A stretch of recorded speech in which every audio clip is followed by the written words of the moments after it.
Hello, Devlin Bishop here with you, and welcome to another edition of Devlin's Pirate Radio Show. And I hope you had yourself a good week. Thank you for dropping by and pushing play. I got a great, I hope it's great. I haven't actually recorded it yet, so we can only strive for the best. Sorry, I got my darn dry cough happening here. And, I'm going to talk about a couple of things, get a little serious later on. I'm also going to take a look at a new TV show that I'm absolutely obsessed with that's based on pop culture. And so I'll be talking a little bit about the pop culture and then my new obsession. But that's coming up in the Mondo Nostalgia segment. And right now I want to talk a little bit about hair. Yeah, whenever I say the word hair, I get that old song by the Cowsills in my head, from the Broadway musical or the movie they made, give me a head with hair, long beautiful hair. Okay, enough singing. Anyhow, I wanted to talk about hair because I got a haircut today. And now, for anybody who knows me, the last year and a half, I've actually been growing my hair out. And which is funny because I actually told myself a couple of years ago that I'd never wear my hair long again. When I was just out of high school, I guess I kind of rebelled and I decided to let my hair go. And I actually had it quite long, like not to my ass or anything like that, but it was way past my shoulders and I easily put it up into a ponytail.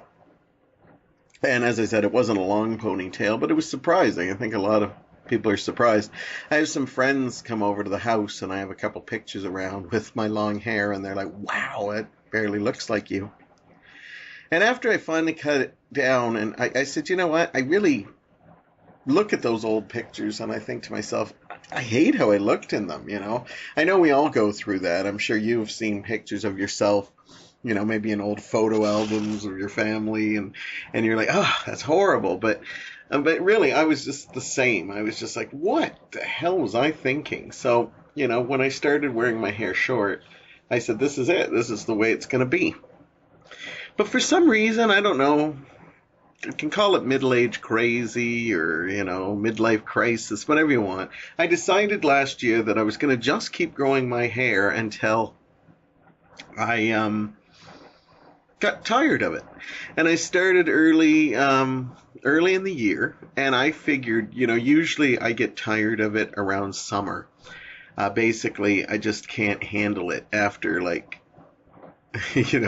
once the weather gets warm, I start, sweating, at night, when you have all the fans blaring on you and it's still not enough. And I said, I probably won't make it through. But surprise, surprise, I actually did make it through this summer, which is surprising because we had a couple of hot weeks in there. And I still kept it and I kept going with it. Now, the game plan was I'm just going to keep it going until I just got tired of it. And so the game plan was always, I'm going to see how far I can go with it. And I liked having long hair again. I thought I looked pretty good. I could tell there were some people that really hated it. I always love how people react to it because, they just won't say anything, which is the nice way to go. And then, of course, you have the couple vocal friends, I remember one, I won't name names, Damien, but he, would see me and say, oh, the 80s called, they want their hairstyle back and stuff. And, some people were like, called it a mullet and, whatever. It was just something I wanted to do. But anyhow, I knew the game plan was always to grow it as far as I could, and then I was going to go really, really short the next time, like shorter than I did. Now, I didn't go as short as I really wanted to. The barber kind of talked me out of it. Well, he didn't really talk me out of it. He just told me, I'm going to cut the top very short, but not as short as you're telling me. And then if you want it shorter, we'll go for it.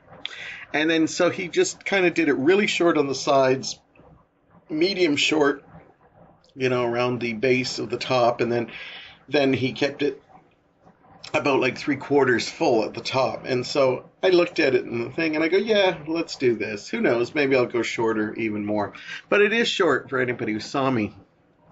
And I love it because now I get to see people's reactions the other way. You know, the ones that didn't like it are just, oh, you look so good. What a handsome haircut. And I love the honest people that are like, you know, I liked it long. And I like hearing that. I even asked Mike his opinion. I said, what do you like? And he said, you know what? I like your hair long, but I also like it short. He says, I really don't have a preference. And that's a good thing, you know, because, you know, I think he's telling the truth, you know. You don't want your partner thinking, oh, I hate that haircut, you know. And I know so many partners that do. You know, they'll tell me in confidence, like, oh, you know, my wife cut her hair and I absolutely hate it, or, you know, or the other way around, you know, my husband's growing this beard and shaggy hair and I can't stand it, or whatever the case is.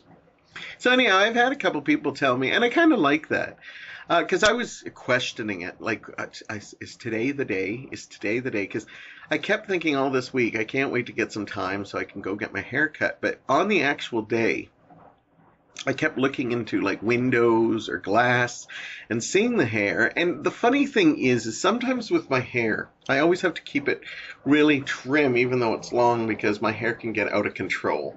And I can use a lot of hair care products, but it still can be under control. The week I decided I was going to cut it, it was so well behaved. It was almost like, you know, telling me, don't do it.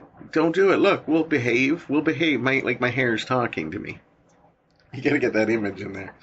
So anyhow, I almost talked myself out of it, but then I said, no, I really want this. I want to cut it. And it's always weird when I cut it after having it long, because I'm like, you know, when I start my day or head out, I always get all the stuff I need and put in my pockets, you know, my wallet, you know, my keys, anything, you know, that's important. And I always grab for a comb. Well, my hair's so short, there's no need for a comb. It's literally one of those run my hand through it and it's good. So I still look for a comb, and then I think, what do I need a comb for?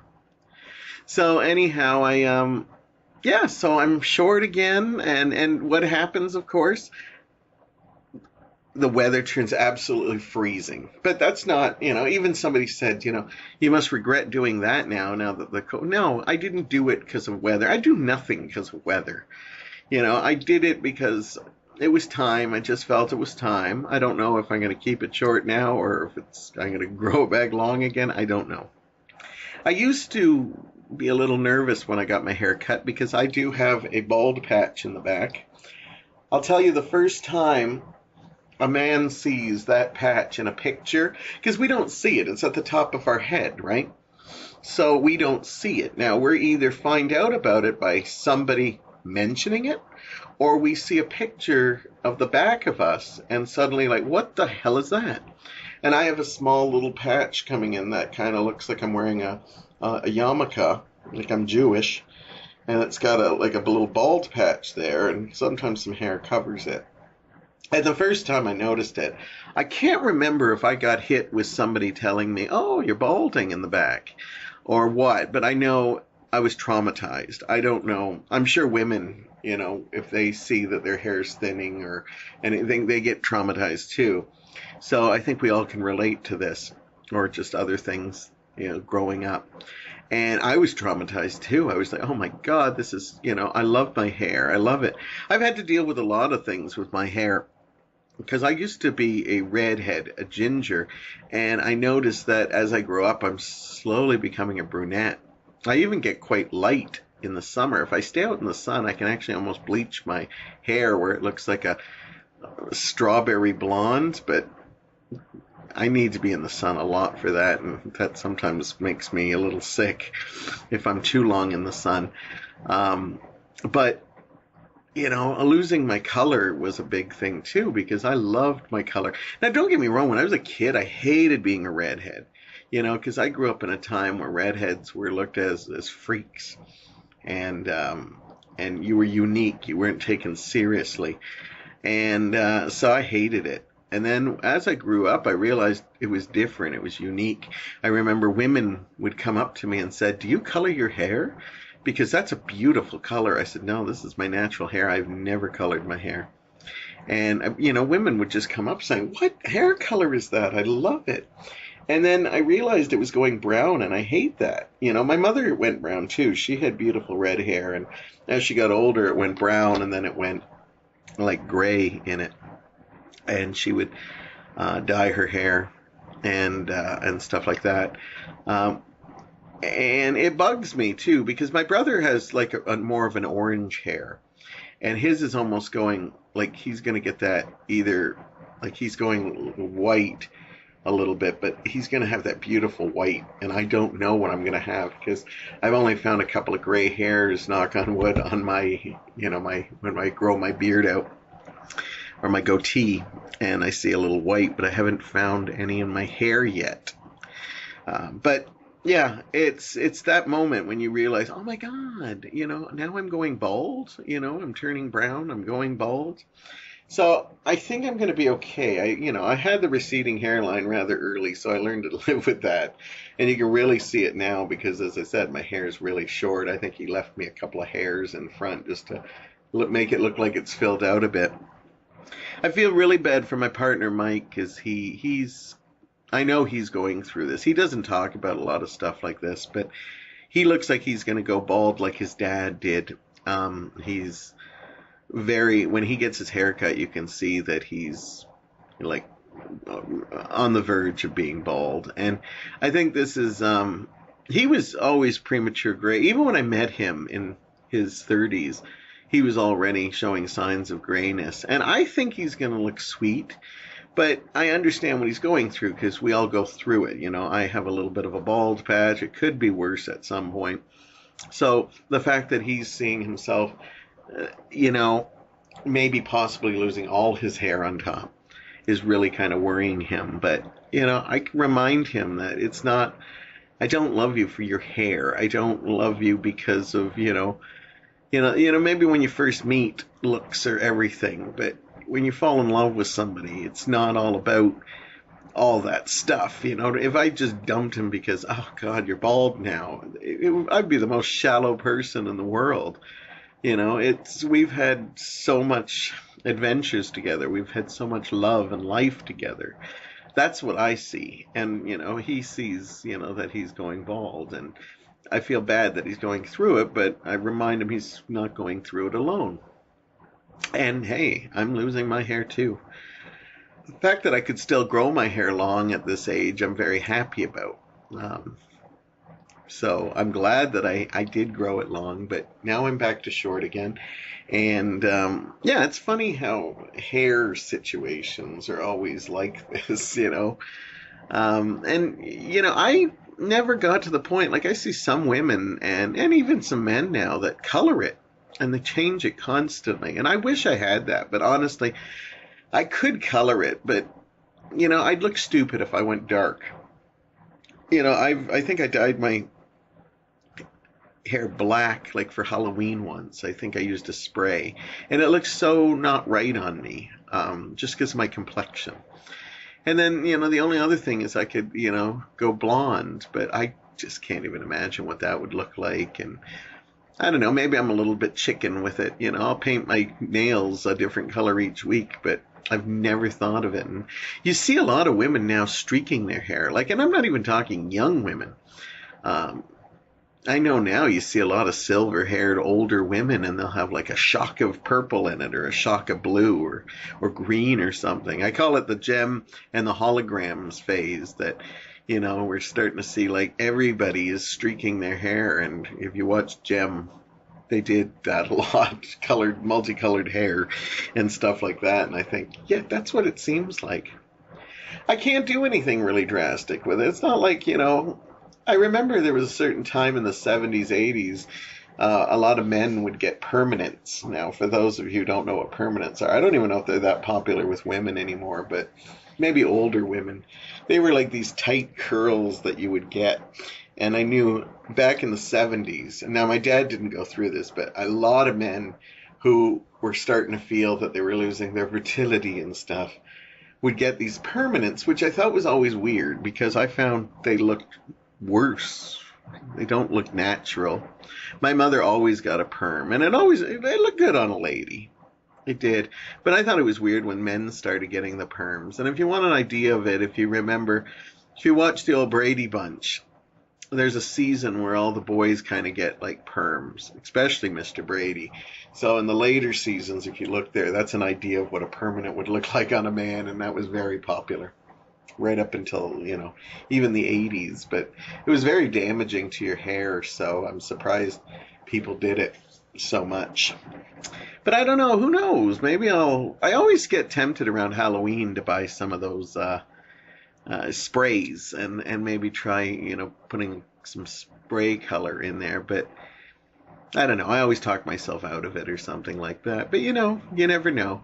My midlife crisis will probably continue into, like, is there a senior citizen crisis? You never hear about seniors going crazy. And, well, they just go crazy. But you never hear about them just making drastic measures. Maybe they do.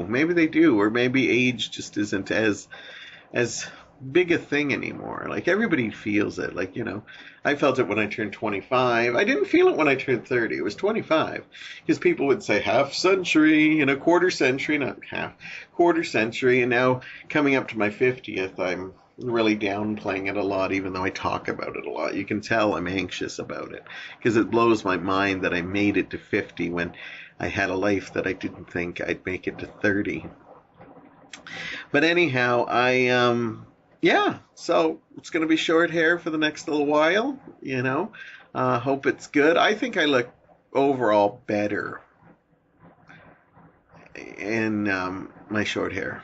I don't look at myself and say, God, you're good looking. But if I do, just the way my beard is right now and the way my hair is, I look in the mirror sometimes and I go, you're pretty fuckable. I wish other people would say that to me, but I have to say it to myself. So hopefully somebody at least thinks it. I can dream, can I? I can dream. When I had my hair long, we went out I have to tell the story. I'll wrap this segment up with this story because it's a pretty good laugh. But I said to Mike, we were meeting up with his aunt, and he's got a wonderful Aunt Nancy who is just a lovely lady, but she's very opinionated and not afraid to tell you what she thinks. So what happened was I basically told her, I said, okay, she hasn't seen me with my long hair. If she says one thing about it, I'm going to tell her I'm transitioning into a woman. Just because it's easier to tell her that than to think. So Mike laughed when I told him, and she never mentioned it, which shocked me because she is the kind who will grab on anything. We took her to our house, and we're happy to display our home, and people are always like, oh, it's so cozy here. I like that you have your little toys. No, not Aunt Nancy. She was just right in there with, why is there a hole in the back of the TV cabinet? How come your chairs don't match? Is that supposed to be like a blue on your wall? Like, everything was just like, I couldn't even imagine doing that to someone. Obviously, people have their own choice of how they want to live, so if you don't like it, shut up. But anyhow, Nancy was on her best behavior that day, did not mention my long hair once, and I think Mike was a little disappointed. I think he wanted to see Nancy's face when I told her I'm transitioning into a woman and see what she had to say about that. So I love that Mike was a little disappointed that Nancy didn't say anything. Anyhow, now's the time to get your hair cut. Trim it up a bit, make changes. I noticed this is the time people are doing it, so that's why I did it, and that's all I have to talk about it anymore. Anyhow, I'm watching a brand new show that's on TV right now. It's based on the old Archie comics, so I'm going to take on some Archie and the new show Riverdale when I come back. Welcome back. Devlin here, and my pirate radio show is in full swing. We've come to our Mondo Nostalgia section, and I decided I'm going to talk about a show that's currently in the news, Riverdale. It's a brand new show, and it's based on Archie comics and the characters of Archie comics. Now, before I get to Riverdale, we all kind of grew up with Archie comics. I'm sure most of us have at least picked up one, and some of us picked up a lot more than one, and I was one of those kids. I enjoyed Archie comics. You almost go through a phase where Archie comics are the thing, and I don't know, for some of us, we kind of learn about, teenager stuff, just, doing hobbies, going out to the malt shop, dating, stuff like that. Archie comics are pretty innocent, or at least they were back in the day. There's a lot of different Archie comics now. Some that have alternative lives where Archie is married, Veronica, or Archie's married Betty. He takes on zombies in some of the afterlife things. Archie's done a lot of stuff. But back in the day, I used to read the Archies and the Archie's Digests, and he would just drive around in his jalopy, and date Veronica and Betty, trying to figure out which one he wanted to be with more. Hang out with his pals Jughead and Moose, and always have a rivalry with Reggie, of course. And all these names probably are, familiar to all of you, even if you've never even followed Archie's thing. They've been around for decades, and they've even, had some spin-off comics do pretty well, like Josie and the Pussycats, Sabrina the Teenage Witch, Little Archies. In the 60s, they became big again when they had a TV series based on it. It's not the greatest series when you watch it. The voices are a little out there, but they're actually the voices I remember, because I remember watching the cartoon show as a kid.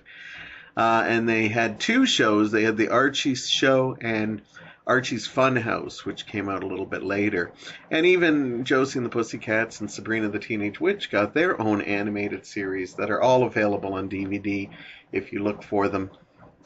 And of course, from that TV series, they even spun off albums where the Archies got together and formed a band, and they even had one of the biggest selling singles of the 60s, Sugar Sugar, and had a couple of other little hits like Jingle Jangle and such.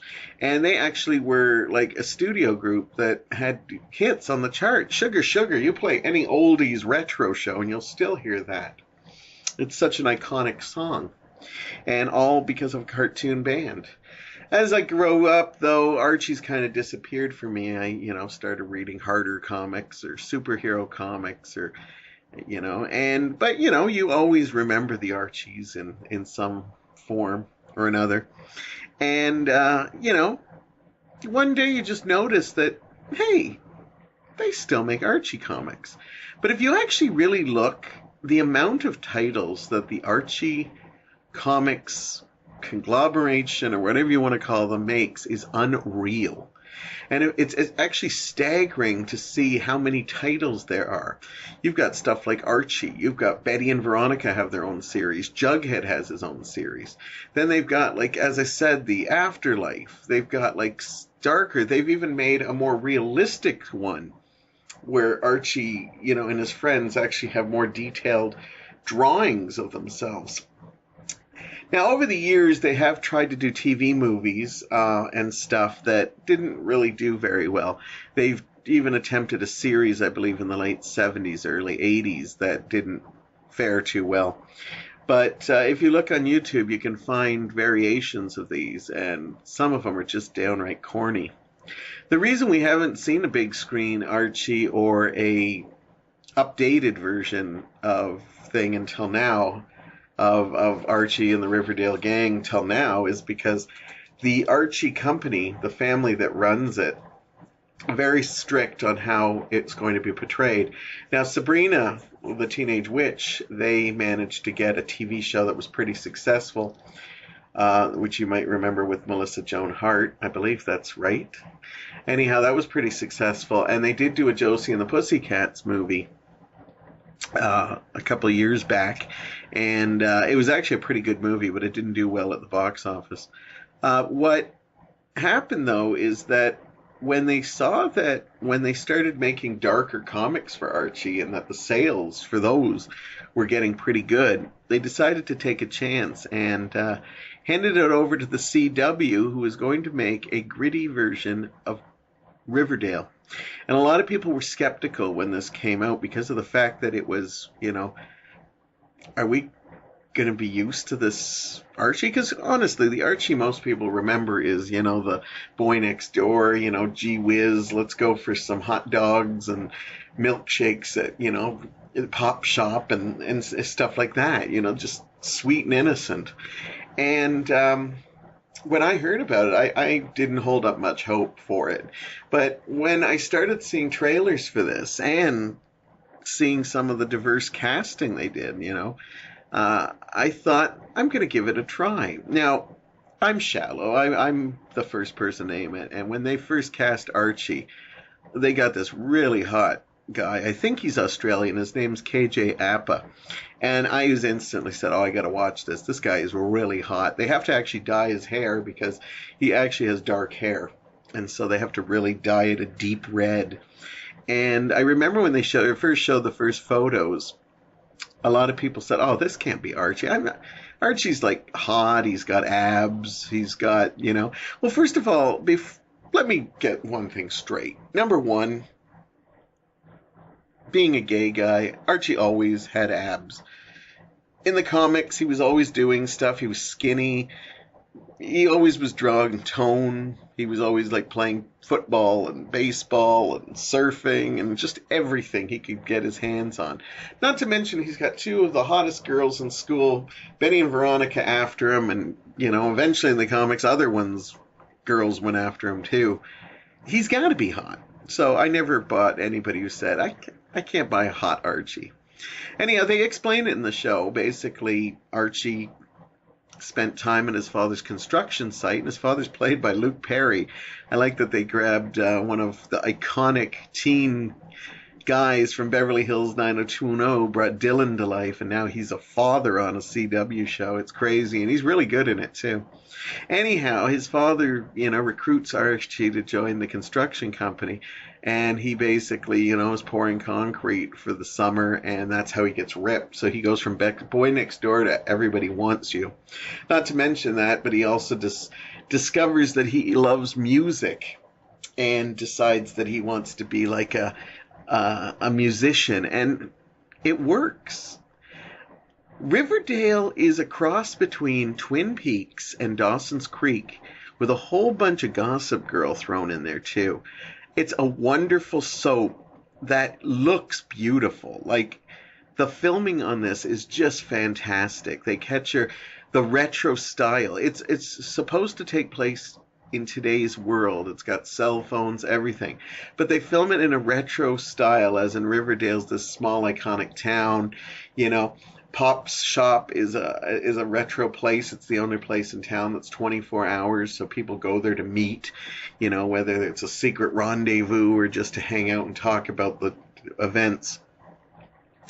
And they basically introduce us to the characters we know and love, but they actually analyze the characters, and I think that's the thing I love about the show, is they actually answer questions that the comic just never does. Like Veronica. Why is a rich woman like Veronica living in a small town like Riverdale? She comes off like this big New York City girl, loves to shop and stuff, and they actually they deal with that. Veronica's the new girl in town, and she's coming back to where her mother was brought up, and they're going through some financial situations that causes them to only be able to, go back to where they came from. Betty Cooper, always so hung up on Archie. They deal with her in a big way. I won't give away too much in case I convince you to binge watch this show, which has already had about 6 or 7 episodes. But Betty, they deal with having some, mental issues, as in she has to take drugs so she doesn't wind up in a situation as other family members, which is a hereditary thing. Jughead is played off as like an introvert who, just writes in his laptop all the time and watches people. He's at Pop Shop a lot. I don't see him sitting there eating hamburgers all the time, but I love that they found ways to get like his famous hat in there in a modern way. In fact, if this show becomes really popular, wouldn't be surprised if that hat doesn't show up out being sold somewhere, because it's really kind of cool.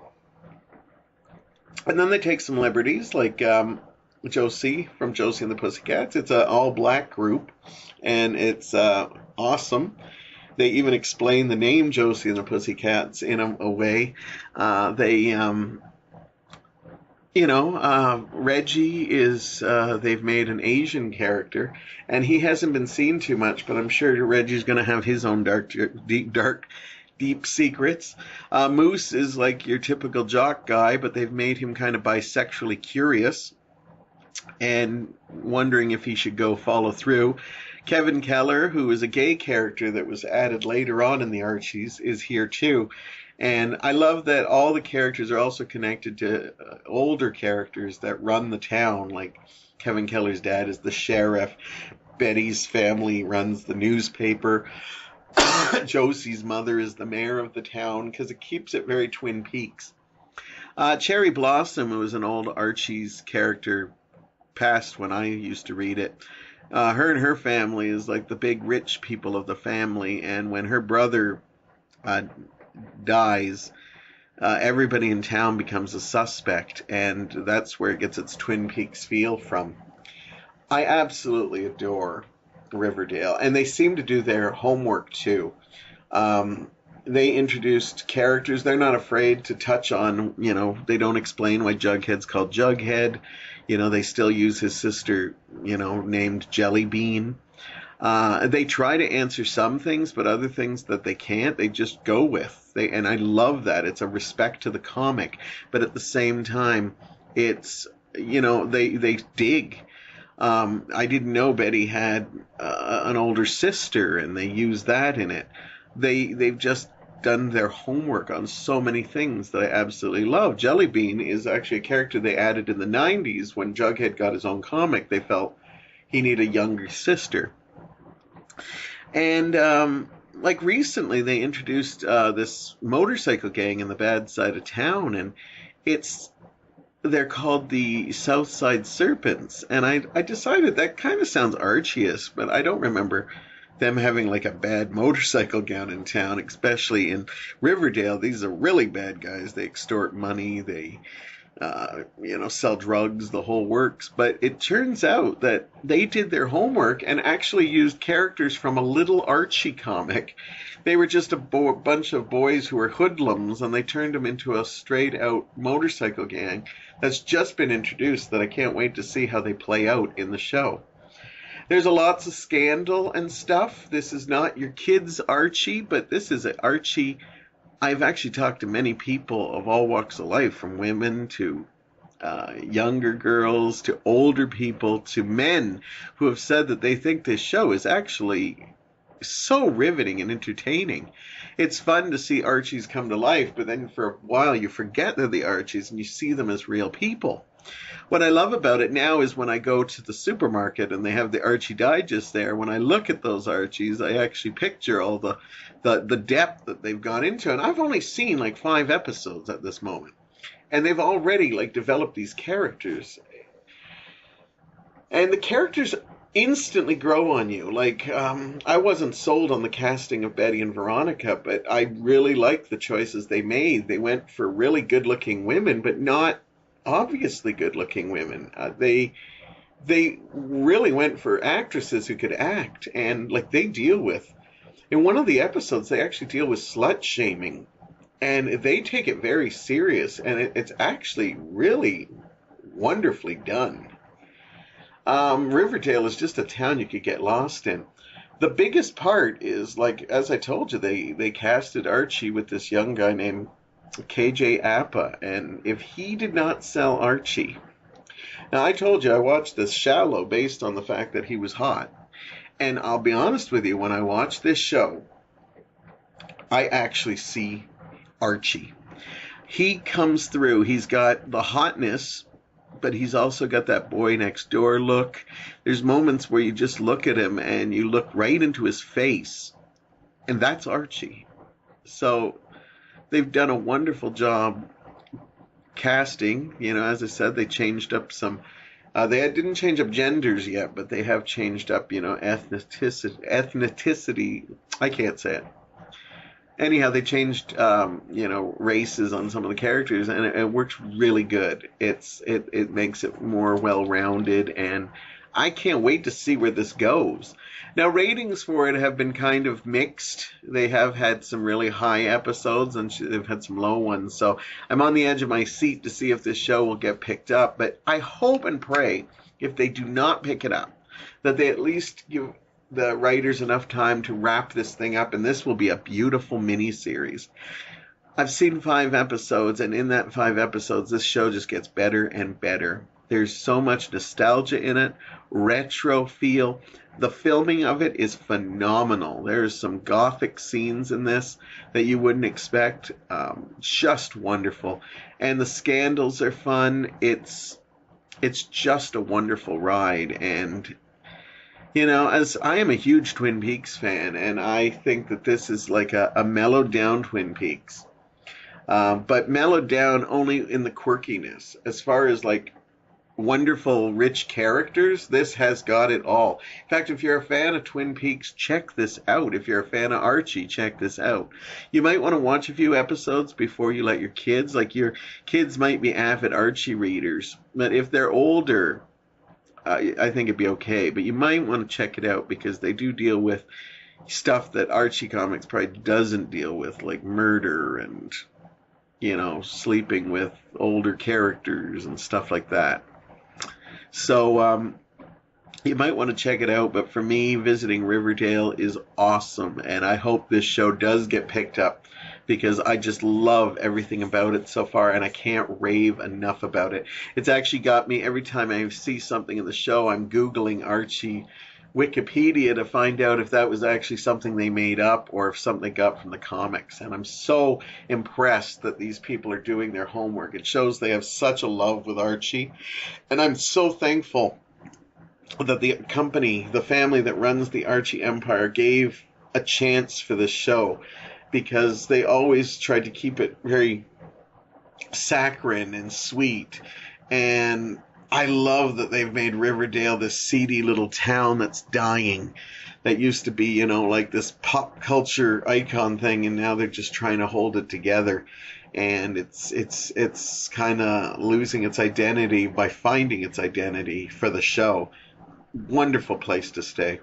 And I don't think you have to be an Archie fan. The characters are just so well written that I think you'll just have a fun stay. If you like those soapy, over the top, TV shows, this show is calling your name.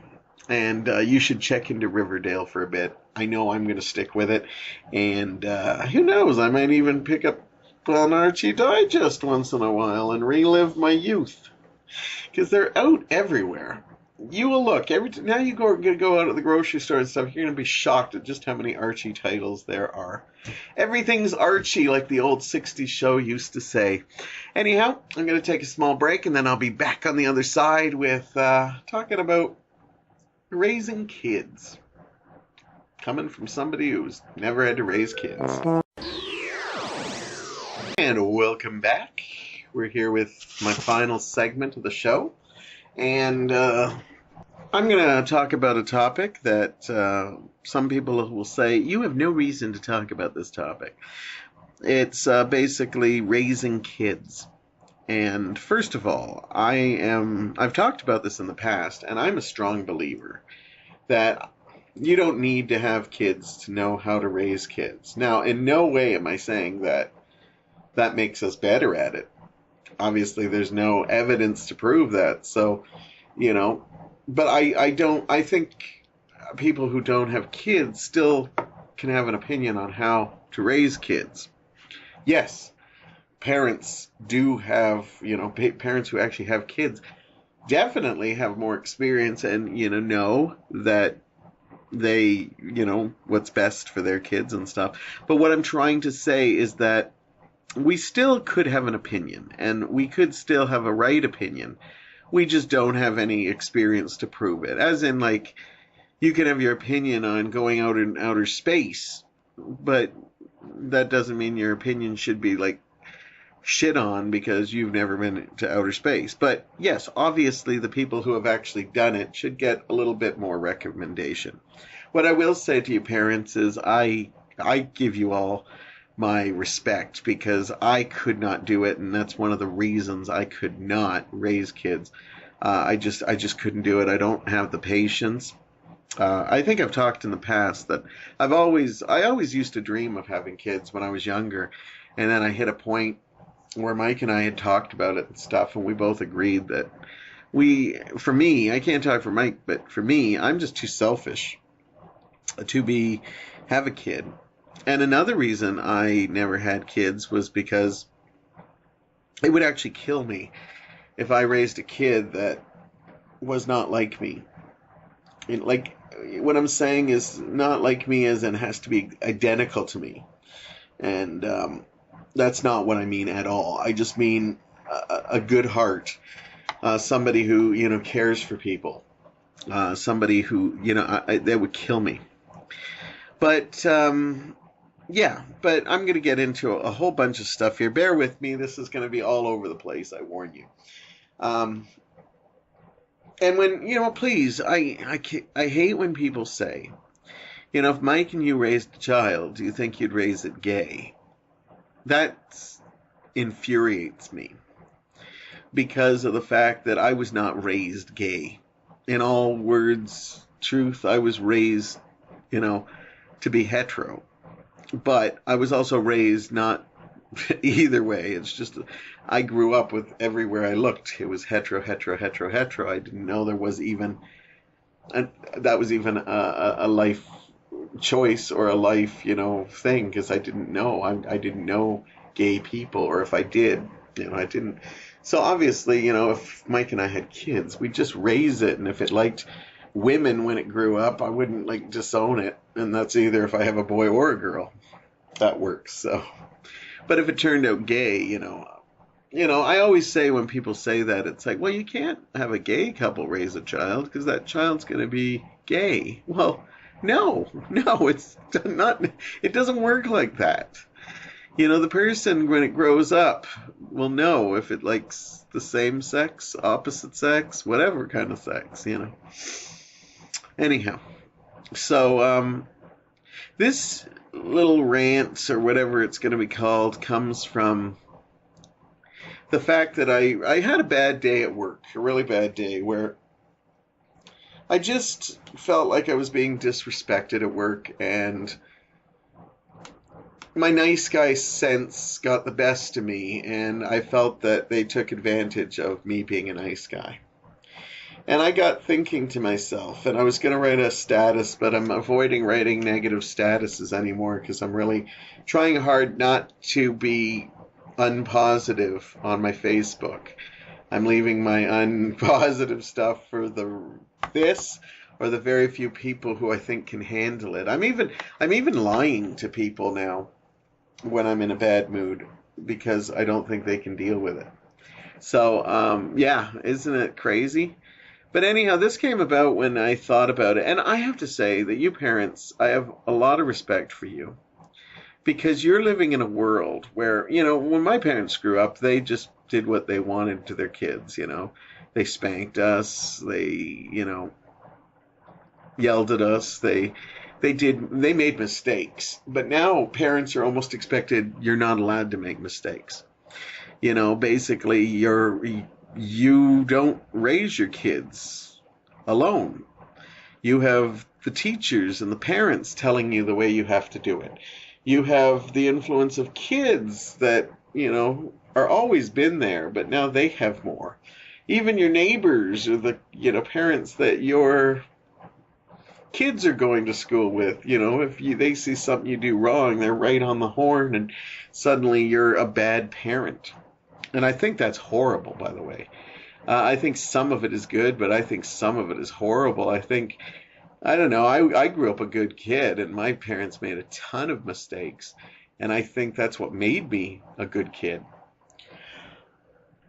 was that they did make mistakes, and then I had to learn for some stuff for myself. But, I've talked many times about how Now we raise kids in this positive environment and they just don't even know how to deal with things anymore, which to me is really sad.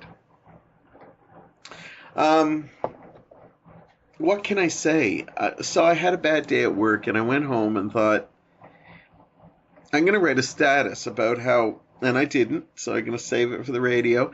I was going to write a thing about, I don't think if I had kids, I would raise it to be like me. I went through this period last week where I was thinking, I think I would try to raise the kid to be respectful and good, but overall I would raise them to be tougher than I was, more, going after what they want, maybe even being a little, what's the nice way of saying it? Like being egotistical, being a little edgy and stuff, because we don't see a lot of that now. And actually, we see a lot of that now. But I wouldn't want to raise the kids sensitive. And then I keep going back and forth on this because I wasn't raised sensitive, but my parents, raised me like they raised my other two brothers, and you couldn't get three more distinctively different kids. But when I think about it, I used to think, well, I wouldn't want a kid if he wasn't sensitive or caring or emotional. Now I think you can't even raise a kid like that now because they're going to be eaten up by society. We're trying to raise kids now that are just like all about, grade 6, you pretty much better know what you want to be as a career because you got to start thinking about, how you're going to get to university and stuff like that, ignore adults, put your face in the phone and stuff like that. I have friends that tell me that their kids are just, the whole thing is their soul, is their phone, that's their whole soul and heart that, I have friends who are teachers that say they have to use metaphors that go to the phone because it's the only thing they care about. Their tablets, their electronical things. We're like basing them on things. Now, again, I don't have kids, so I could be wrong on this, but keep in mind, I have to work with your kids. I work in retail, so I get to see a lot of the kids right either during school or right after school. So I do see a lot of kids, and a lot of these kids today just, and I'm not grouping everyone. There's always exceptions. I know some wonderful young adults that are wonderful people and stuff, but I think I would raise my kids almost edgy or going after them. I definitely put them into sports. I definitely, get them to get out there. I maybe get myself out there too because I want to live by example and stuff like that. But, to be more aggressive and competitive than I was. And so I was like, but the thing I got was I knew if I put that status up, a lot of people would defend me. And there's nothing wrong with that, saying, but you're a good person. Anybody would love a kid like you. And that's where I had the issue. Because maybe it was just I was in a bad mood, but I hate, because this is, again, one of those lies that people tell you. If you look at me on paper, I'm sensitive, I'm emotional, I'm passionate, I'm gentle. I have a dark side, but most people don't know about that, or they don't get to see that, so they don't see that. They just see my sweet, innocent, caring stuff side. And they say, but we would kill to have a kid like you. We would be honored to have a kid. And I get all this people telling me. And you know what? That's a whole bunch of horse shit right there. I'm going to call it bullshit, shenanigans, whatever you want to call it.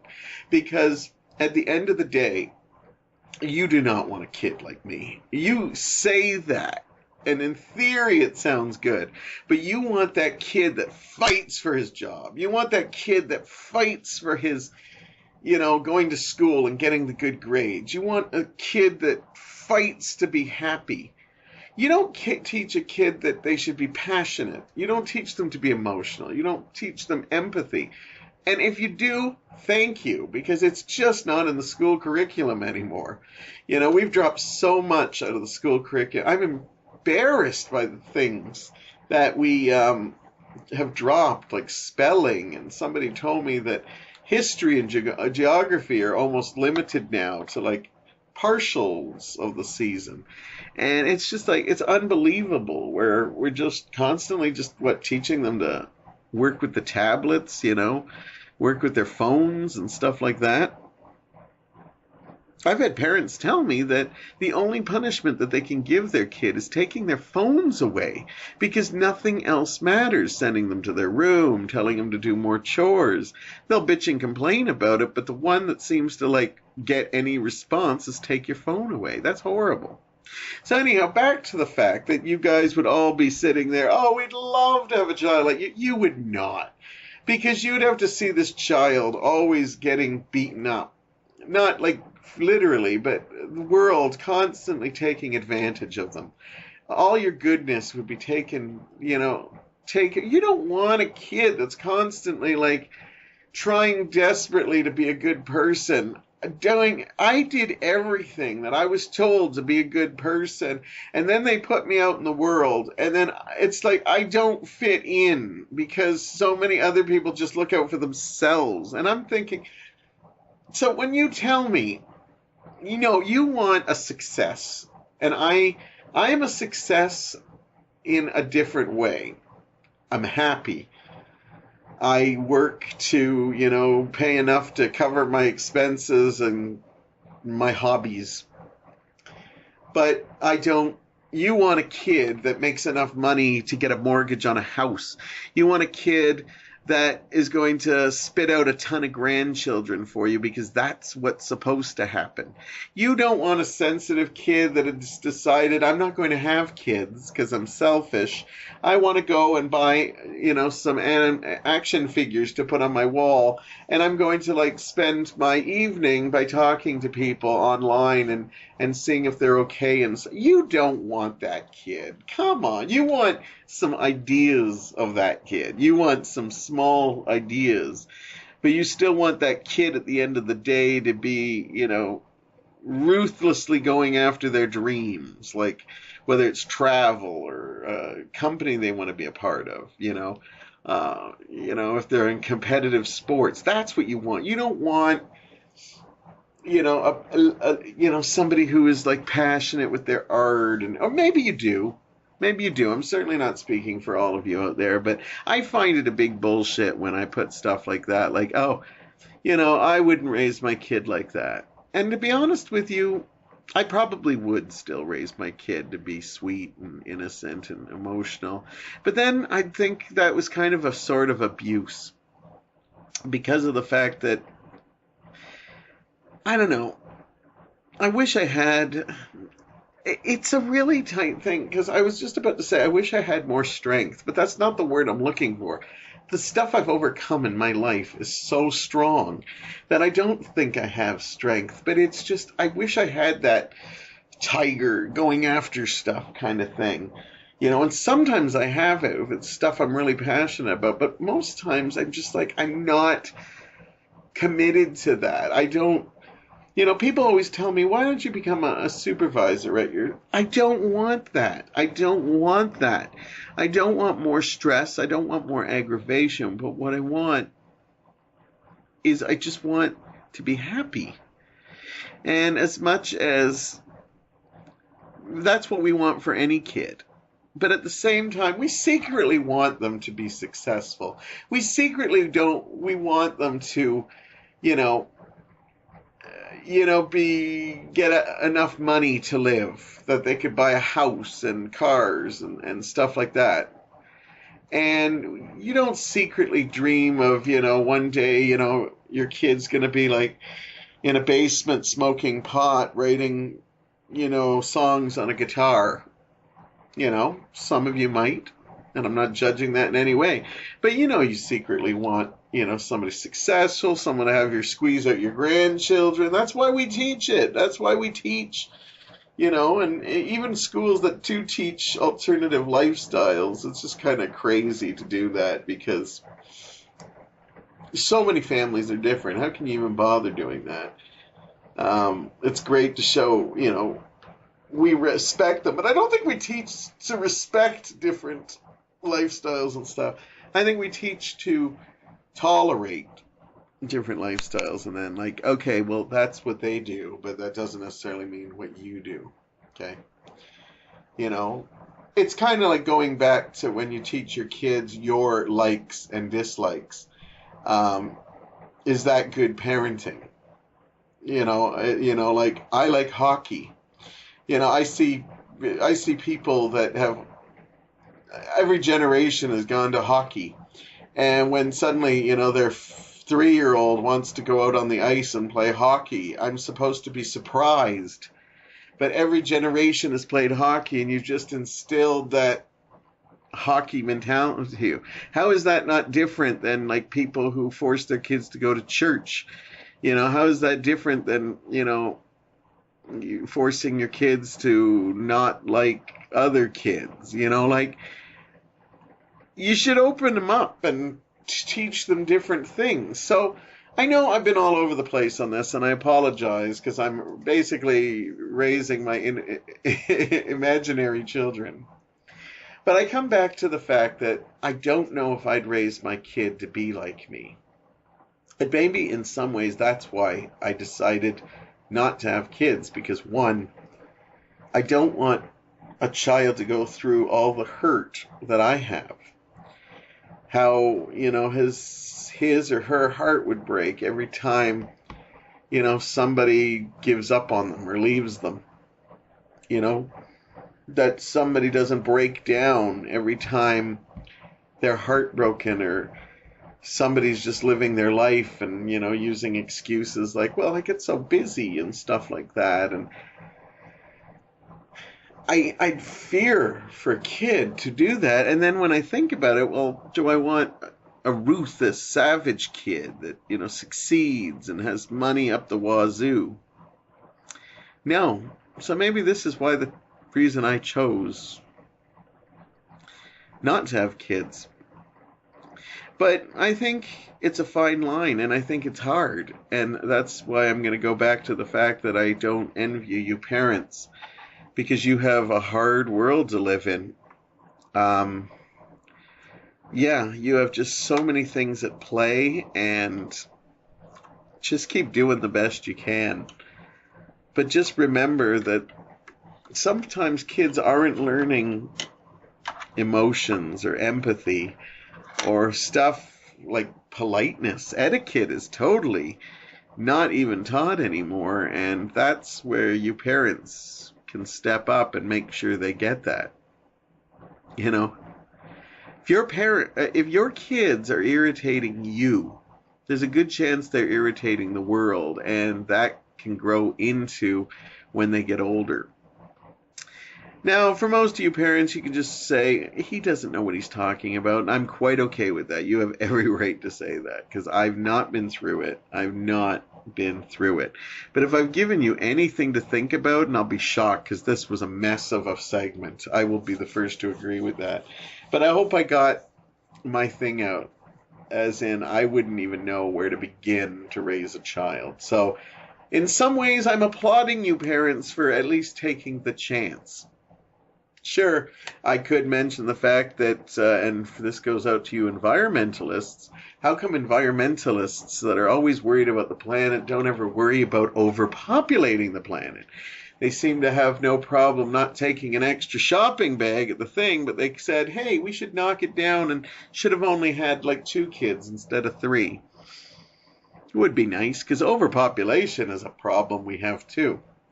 Anyhow, that's a whole different topic, and I'm not dealing with it. Get out there, enjoy the world, call some people you haven't seen in a while. Hey, do something fun with your kids, because that's what they're going to remember most anyhow. And that's what they'll take away from you, is they will see how you are with people. Anyhow, I had a great time. Hopefully you did too. I will talk to you again next week.